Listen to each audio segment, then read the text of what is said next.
Mikhaïl Gorbatchev, dernier dirigeant de l'Union soviétique, est mort mardi 30 août 2022 à l'âge de 91 ans en Russie, a indiqué un hôpital cité par les agences de presse russes relayées par la.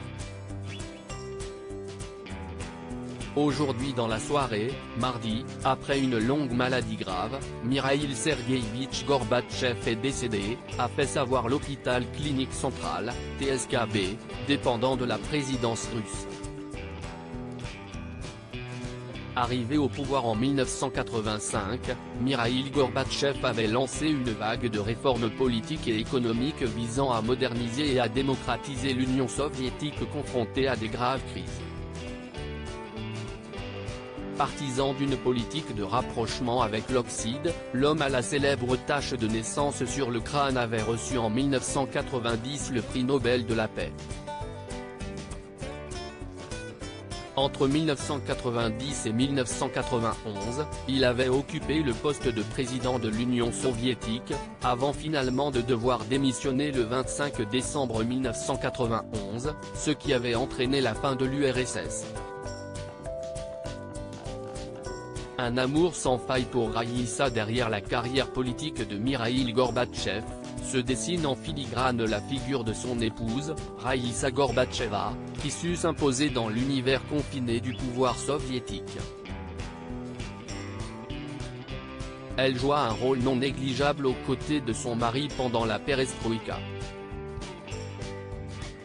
Gorbatchev ne cessera de se reprocher la disparition de celle qu'il avait rencontrée sur les bancs de l'université et à qui il voua un amour sans faille pendant leurs 50 ans de vie commune. Raïssa Gorbatcheva s'est éteinte le 20 septembre 1999 à l'âge de 67 ans, des suites d'une leucémie aiguë dans une clinique en Allemagne. Je repense encore et encore aux derniers jours de vie de Raïssa et aux tourments qu'elle a subis. Qu'aurais-je dû faire ou ne pas faire pour éviter ce malheur? Je ne sais pas, confiait Gorbatchev dans son dernier livre, En tête-à-tête avec soi-même. Paradoxalement, si elle était peu appréciée des soviétiques quand son mari était au pouvoir, son décès provoqua une vive émotion chez les Russes, qui la reconnurent tardivement comme leur première First Lady. Hommages internationaux. Comme bon nombre de ses homologues, le président français Emmanuel Macron a rendu hommage au dernier dirigeant soviétique, le remerciant pour son engagement pour la paix en Europe. Le président de la République française a salué dans un tweet la mémoire d'un homme de paix dont les choix ont ouvert un chemin de liberté aux Russes.